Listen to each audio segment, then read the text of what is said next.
Himas rehas ang mag-live-in partner matapos masabat ang 204,000 na shabu sa isinagawang buy-bust operation ng Bohol PNP sa Purok 1 Barangay Bilisan, Panglao, Bohol nito lamang makaraan. Kinilala ng Chief ng Provincial Intelligence Unit at Provincial Drug Enforcement Unit, Bohol Police Provincial Office ang mga suspect na sina Junelo, high-value individual, 44 anyos, na residente ng Purok 1 Barangay Bingag, Dawis, Bohol, at Jennifer street-level individual, 44 anyos, at residente ng Purok 5, Katarman, Dawis, Bohol. Ayon sa ulat ng pulisya, bandang 1:30 ng hapon na ikinasa ang nasabing drug buy-bust operation na resulta sa pagkakaaresto ng mga suspect at pagkakumpiska ng 13 plastic sachets ng hinihinalang shabu na may tibang na 30 gramo at standard drug price na 204,000, dark blue handbag, Suzuki crossover motorcycle at buy-bust money. Ang matagumpay na operasyon ay bunga ng pinagsanib-pwersa ng Provincial Intelligence Unit at Provincial Drug Enforcement Unit, Panglao Municipal Police Station at Philippine Drug Enforcement Agency, Bohol.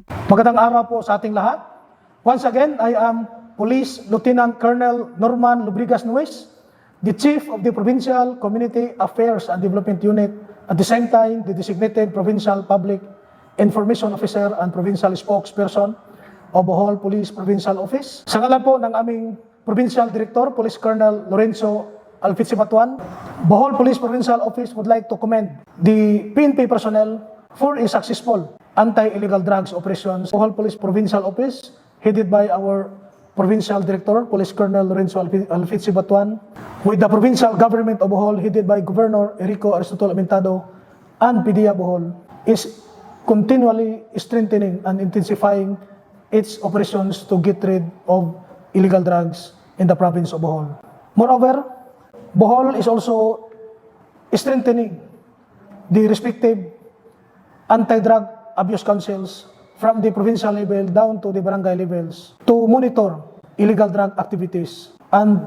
drug personalities in the respective localities. With the Bohol's action plan in the proliferation of illegal drugs in the province, we are continually conducting a series of law enforcement operations to ensure the accomplishment of the supply reduction strategy and to arrest illegal drug personalities in the province. Ang kapulisan ng Bohol, katuwang ang ibang ahensya ng pamahalaan, ay patuloy sa pagpapaigting ng kanilang kampanya kontra iligal na droga at lahat ng uri ng kriminalidad upang matiyak ang kaayusan at kapayapaan dahil sa bagong Pilipinas, gusto ng pulis, ligtas ka. Mula dito sa Central Visayas, ako ang inyong Police News Network Correspondent, Patrolwoman Blessed Ispidoche, lagad ng batas, tagataguyod ng Balitang Pulis.